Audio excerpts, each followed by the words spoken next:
Oh hey, it's Chris Piasek here. In this video, I'm going to show you how to take this little wiener action over here to some real wiener action over here.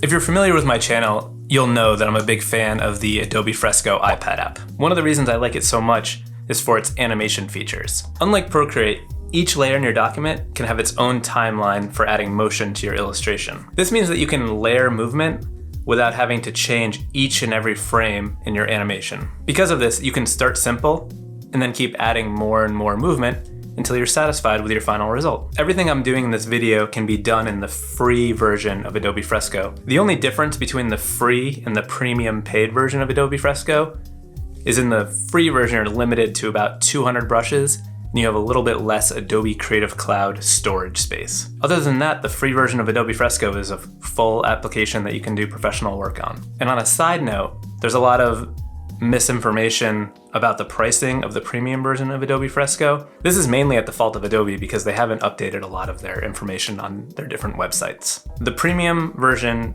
of Adobe Fresco is $9.99 per year. It's not $9.99 a month, even though if you do a Google search, that shows up everywhere. I know that Procreate is only $9.99 once, so that's a little bit better, but I believe that Fresco has a lot more advanced premium features and makes it worth that $10 a year. At least that's the case for me. I don't know if that's the case for you. I'm not trying to tell you it is, but you know, just trying to give you the information that I have. But again, you can use the free version to duplicate what I'm doing in this video. You can do pretty much anything in the free version of the app. And free is better than a one-time payment of $9.99. So, all right, you wanna make this little doggy scoot? Let's get to scooting. I'll see you at the iPad. Okay, so I'm gonna open up Adobe Fresco and I'm going to create a new document. When I'm doing animation, I like to work a little bit smaller than I would if I was doing something for print because the files can get a little cumbersome with all the different layers. So I'm gonna do a custom size and I'm gonna go with 2000 pixels wide by 2000 pixels tall. So this will be a comfortable size to work with where we won't be limited in the amount of pixels that we have, meaning we won't be able to draw with as much detail as we'd like to. So I'm gonna go ahead and grab my sketch. So I'm gonna click on Photos under the Place option, grab my sketch, it's placed, I'll hit Done. And then I'm gonna drag this layer down below my blank layer. So I'm gonna turn down the opacity a little bit and click back on my blank layer. So what we're gonna do is trace over this and tighten it up. Since we're planning on animating this, we wanna sort of keep the things that we're planning on animating on their own separate layers. So let's get into it. I'm gonna go ahead and grab an inking brush. I'm gonna use this Classic Inker by Retro Supply Co. And I'm just gonna start working on the dog's head. That's pretty good. So here I'm just tightening it up and making my sketch a little bit better. As you can see, this inking brush has a little bit of a rough texture, which I think would be fun to use for this illustration. And because it's like an animation and it's gonna be that sort of rough frame by frame animation, that's a little janky. I feel like this line quality will work well with that.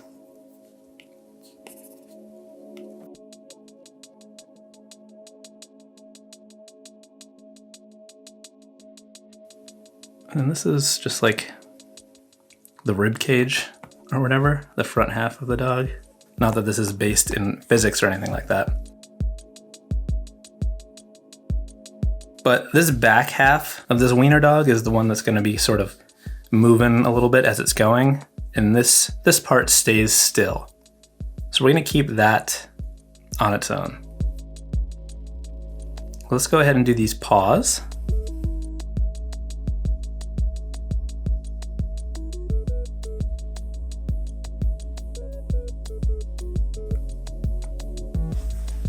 Okay, so the rest of this wiener body is gonna be moving a little bit. So we'll come back to that. let's go ahead and make a new layer and start working on this scooter.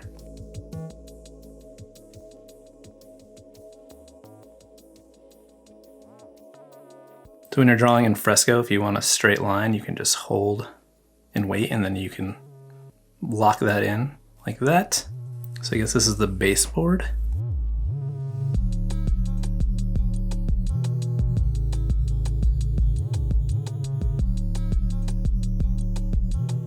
I'm also realizing that this foot is going to stay planted the whole time.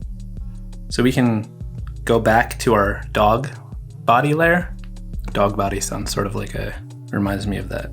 Was it a clothing company? God Body? What about dog body? So we want to make sure we go back to the scooter layer. So I have scooter layer selected.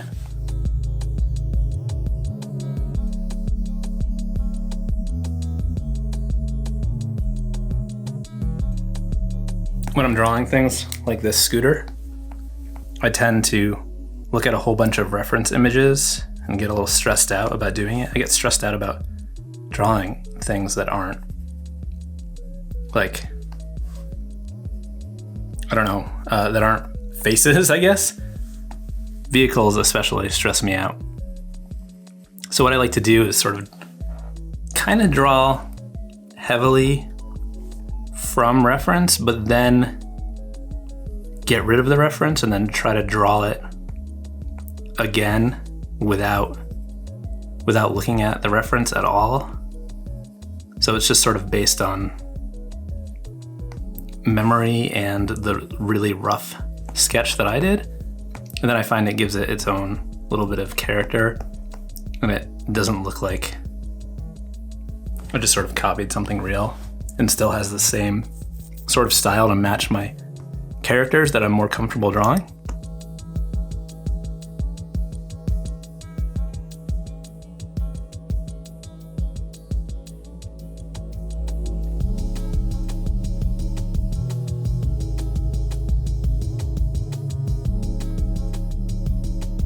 The wheels we're gonna do separate, so let's make a new layer.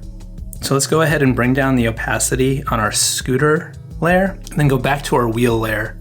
And that way we can draw the wheels all the way through, because I think it'll be a little bit easier than trying to just draw the bottom half. It'll help us to do like the full curve. So I'm gonna start with the front one, because it's almost a full shape here. Let's go ahead and fill this in black. And then bring the opacity down a little bit so we can just sort of see what's going on there. And now I'm gonna grab like a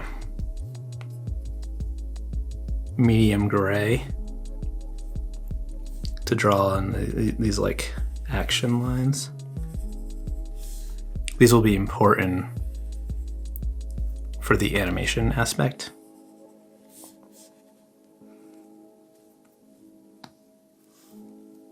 Okay, we can turn the opacity back up. Let's duplicate this wheel and then bring it to the back.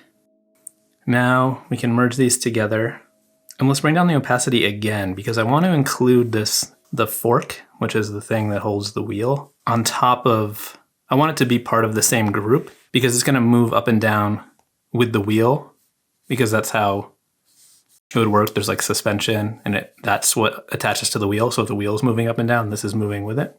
So I'm just making a little triangle there.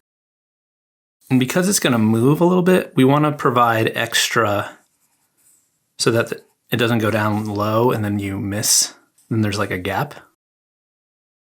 We can go ahead, click back on our wheel layer.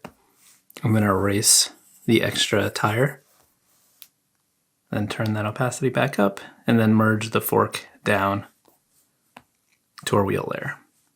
So let's bring the scooter on top of the wheels, and then we can bring our dog on top of that. Okay, so the easiest thing to animate is gonna be these wheels. So I think let's start with that.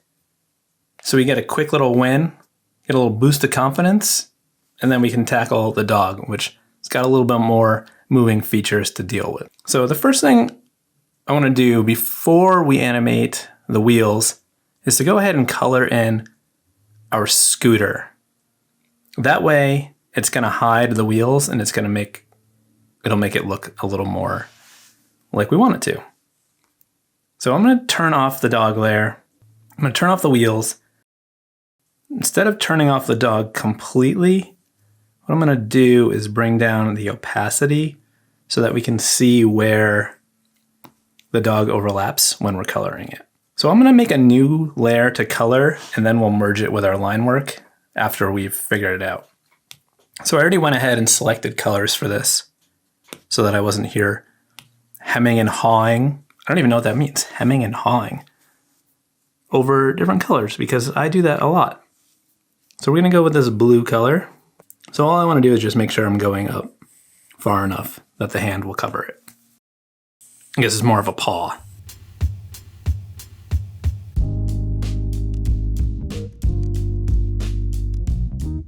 Go around the edges and then just use the paint bucket to fill that in. Also this light box. Not really a box, but the headlight housing. I got this dark brown color, which I actually think is a little too dark. I'll lighten that up a tiny bit. I don't like to use colors that hide the line work. So we'll use that for the grip on the handlebars, and then for the seat, or the saddle. And actually, let's use it down here for the footrest, or foot stand. Footrest? It's not a stand. You don't stand there unless maybe you're doing a stunt or something. Okay, and we're gonna grab this gray color for some of these metal bits.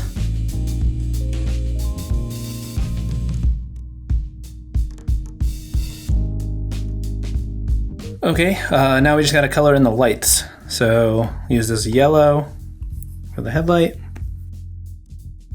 All right, we got scooter filled in.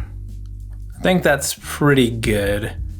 Let's just group that with the line work, make sure that the layers are in the right order in case we want to add some more details or something afterwards. So I'm going to turn down the opacity on our scooter layer a little bit so we can see the wheels while we're animating.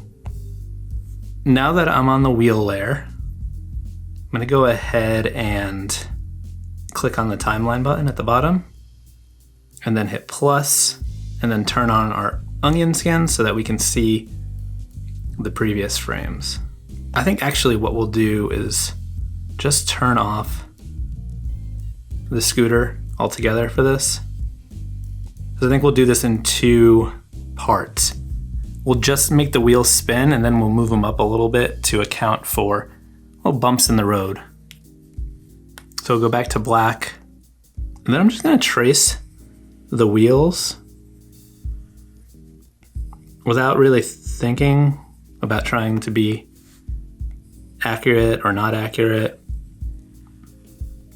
Okay, so we've got these lines and we want these to move in sort of a spinning pattern because we're not actually gonna spin the wheel because it's not a round shape. So if it spun, it would look ridiculous. So we're gonna give the illusion of spinning by moving these lines. So I'm gonna go back to the first one and then grab this color so we can match that. So what I'm gonna do is just continue each of these lines in this forward motion. So I'm gonna start like, I don't know, a third of the way through, and then just continue that line. So we'll take this line and move that down, and then this line we can move, and that one. Same for this. And then we'll do the same for the front wheel. So I'm just moving them like they're following a path, and I'm just continuing that movement.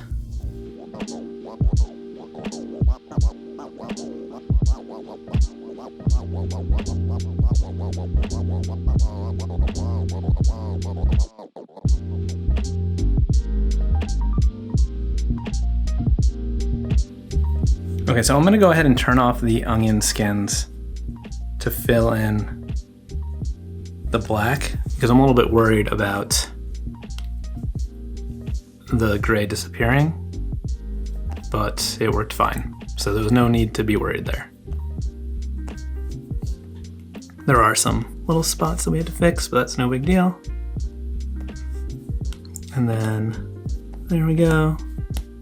There we go. Cool. And now we need to grab the blue for the fork. So we could just, let's change our frame rate to, I don't know, let's bring it to 10. 10's probably good for this. I like to stay around 10 or 12. So we can go ahead and hit play. And as you can see, it looks like they're spinning. So that's pretty cool. So let's go ahead and turn our scooter back on. We can bring the opacity up. And now we can see our scooter has wheels that are moving. We have 3 layers right now and 3 frames. 3 frames gives a nice rhythm.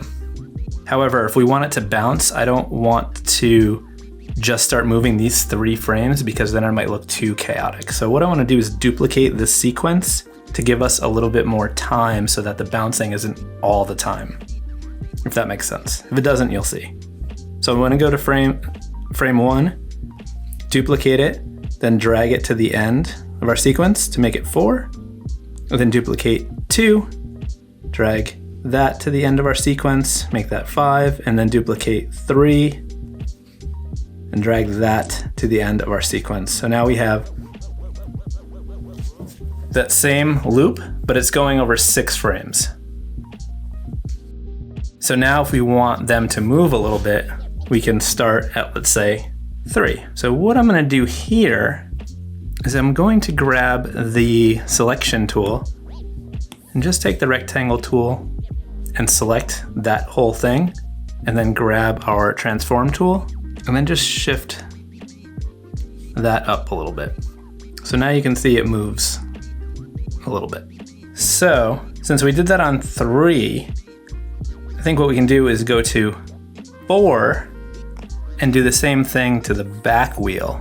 That way it'll sort of look like you hit a bump with the front wheel and then it goes over the back wheel. So we're gonna go ahead and just not use the paintbrush. We're gonna use the transform tool. Scoot that up a little bit. Deselect. So let's just see how that looks with just that one little bump. So it's pretty subtle. So what that tells me is we gotta push it a little bit more. So what I'm gonna do, come back here, select that wheel, that front wheel on frame 3. I'm gonna push it up even more, like that. Deselect, and then I'm gonna go to 4, where the back wheel moves, and then shift that up even more. Deselect, and now let's play that. Cool, so now that's a little more intentional. So I think what we'll do is maybe go to 4.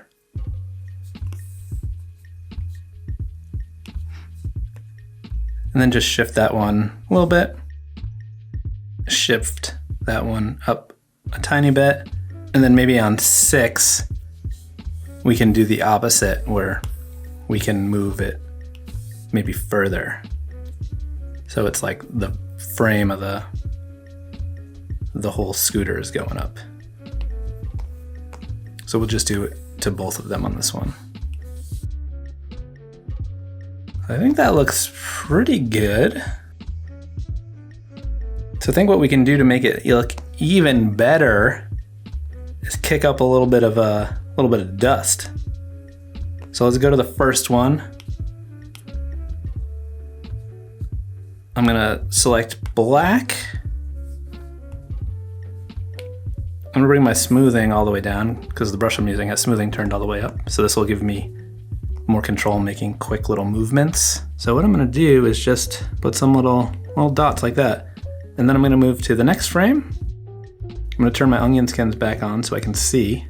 And then I'm gonna just like move the ones that we just do a little bit further and then put some new ones in their place. Referencing this one and then moving it out a little bit. That one, that one, that one, and then some new ones. Then you can just sort of decide where new ones will be. You don't have to be too particular here. You can sort of just wing it. I think we'll do one more quick thing. So there's a white area in the wheel. I think if we just do some, I'm gonna turn my smoothing back up, just some quick little motion lines. These are very subtle, but they're just something.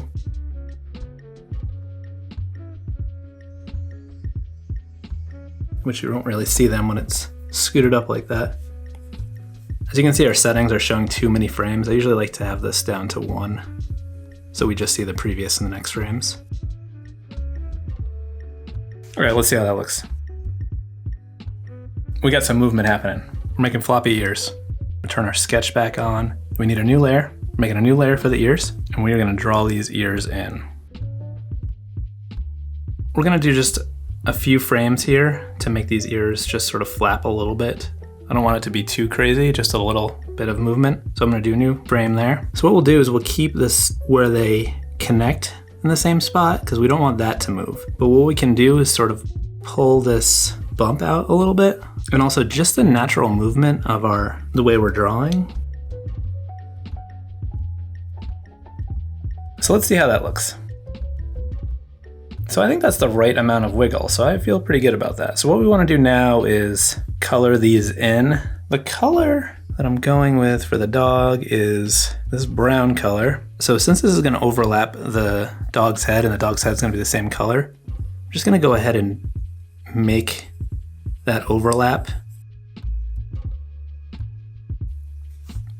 So I want to turn off the sketch layer so that I'm just referencing. I'm also going to turn off the onion skins.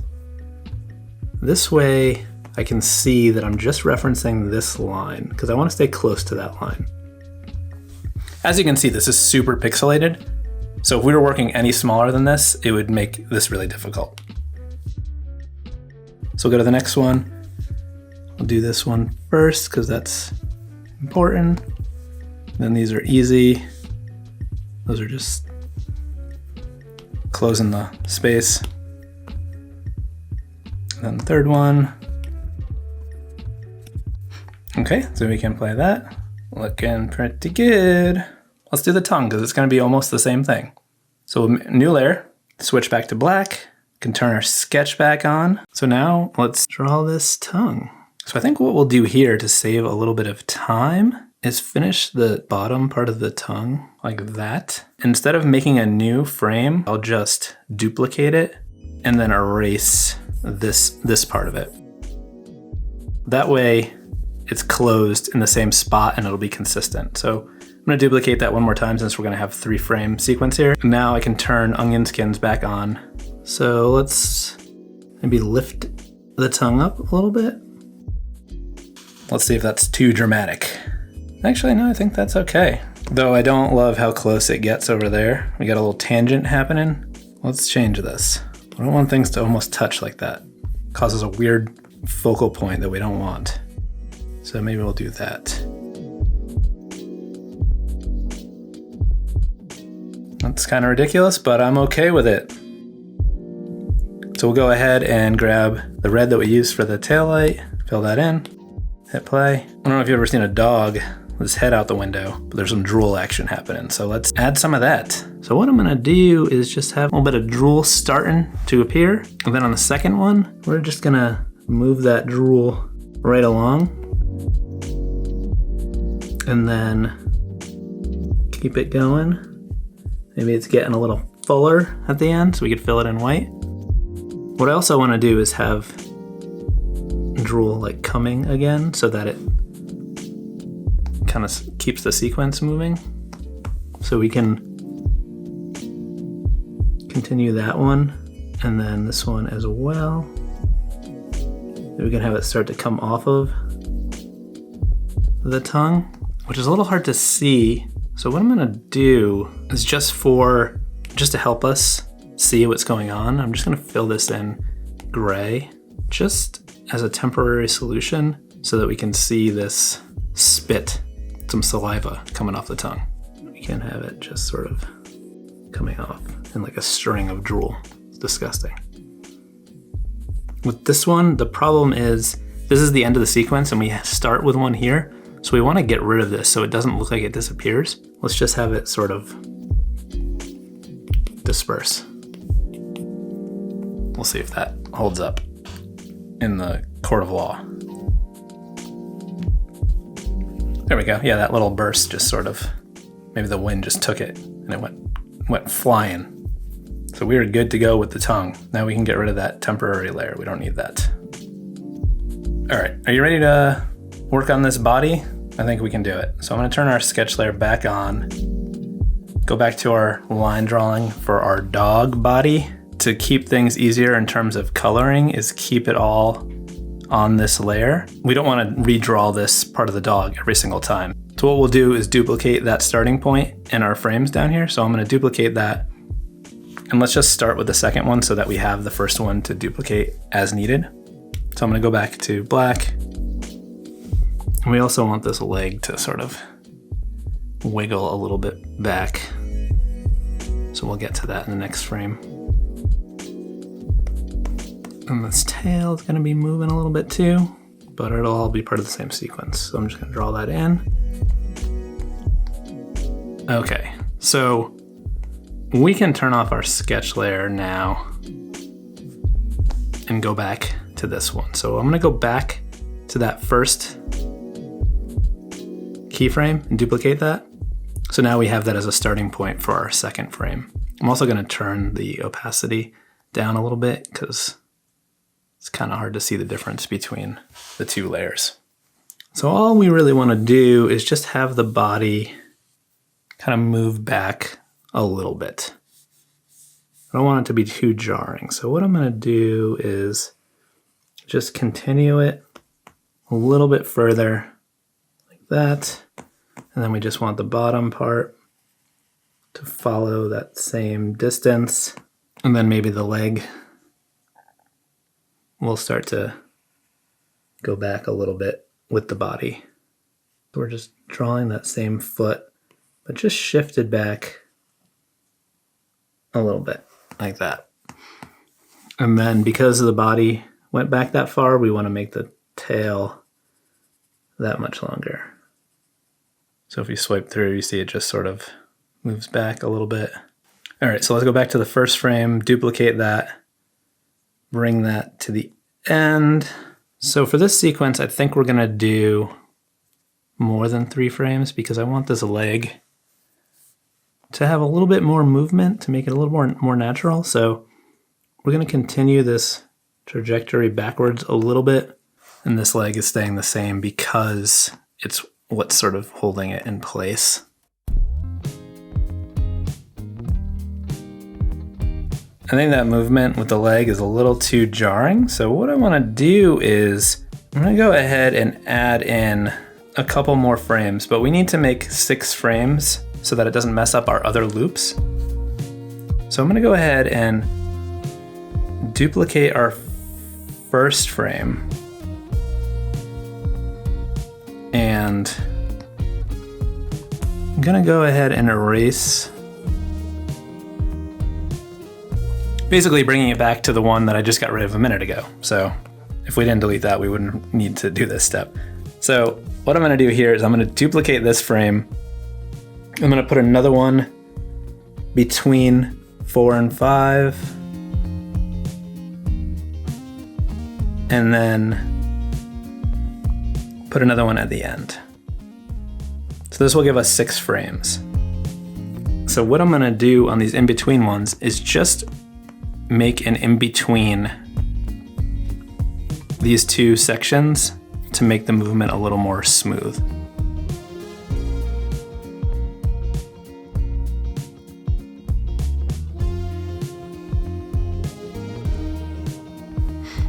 So this is that dramatic movement. So I think instead of having one at the end, I'm gonna put 2 in between here.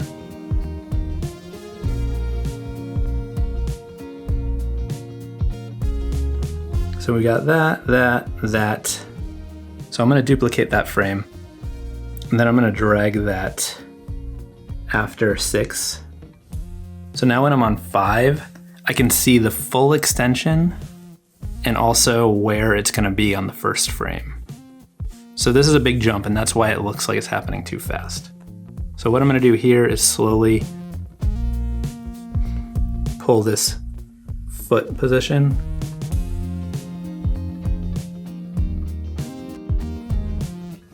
Okay, and now on this one, we're gonna move that first position back to the end.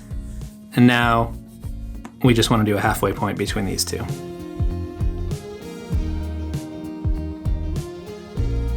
Okay, let's see how that looks. But first we gotta duplicate the last one because it was just for reference. So now we got 6 frames and that's what we wanted. There we go, now that leg looks more natural. So the next step is to color in the dog itself. So for this one, I'm actually gonna color on a separate layer, but because it's a sequence of animation, we're gonna have to color for each frame. But doing this, I think, will allow us to get a little bit more sort of action by using a little bit of texture to color it in. So I'm gonna grab our doggy brown, and then I'm gonna go ahead and find an interesting brush. Let's try this rough form builder from Retro Supply Co. and their Woodland Wonderland pack, so we can get a little bit of texture into the color. So if you're interested in these Retro Supply brushes, I have an affiliate link in my description where you can purchase them. And if you do purchase through that link, you get a little cutback, which will help support the channel. So as you can see, I'm leaving some room because there's I'm gonna do like an under color, like for the belly of the dog and like the paws.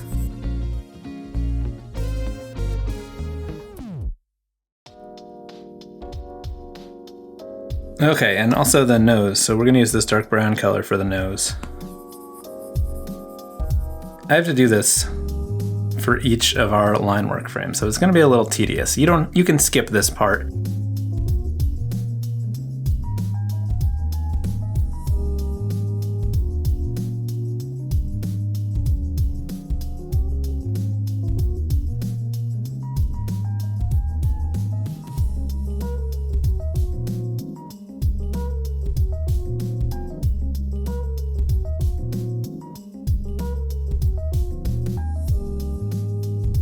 Okay, so I have a very minor cheat code here. We have to do 6 of these frames, but because 3 frames will make a nice loop or vibration, what I'm gonna do is duplicate the color layers and then just fix the areas that don't line up.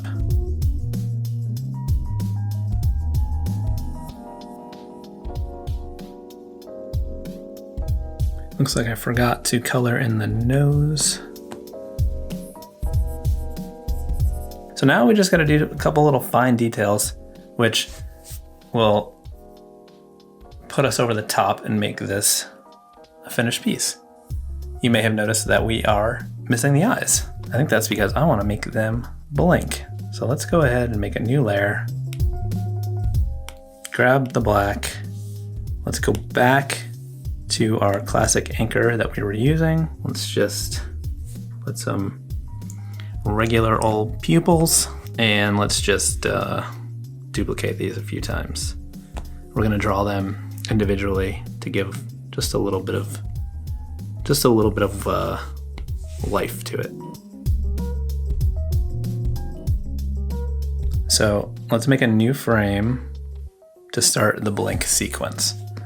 So to do this, we'll make the eyelids start to shut, the top and bottom, like that. Then we'll trace the pupils again. Let's use the darker brown. Then we're just gonna go ahead and draw in the eyelids. Okay, and then we'll do a new frame. And here, we're gonna make the eyes shut. So let's just go ahead and make like a line right in the middle, like that. And then we can grab this brown color again. Undo that black mark that we made.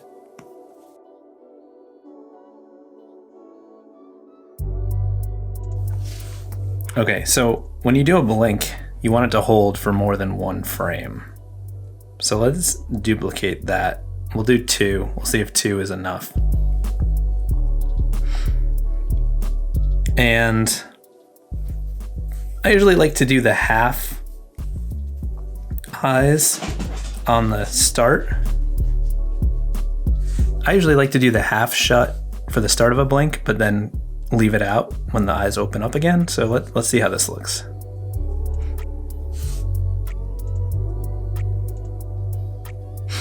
Let's try holding the blink a little bit longer. So let's duplicate the shut frame.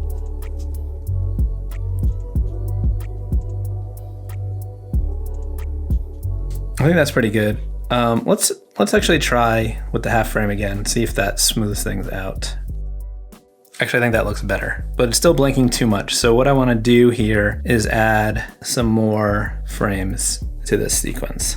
Add another one in. I'm gonna turn on my onion skins again.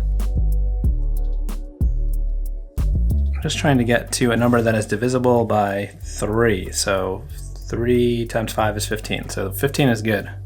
That way we don't mess any of our other cycles up. So let's try that.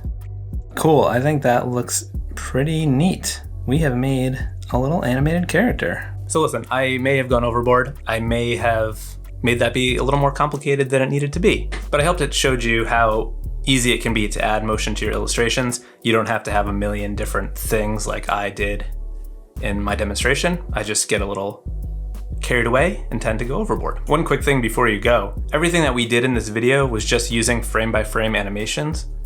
One of the things that really makes Fresco stand out is its motion paths feature. If you want to learn more about that, check out this other video that I have, which will walk you through how to incorporate the motion path into your illustrations, which is pretty amazing.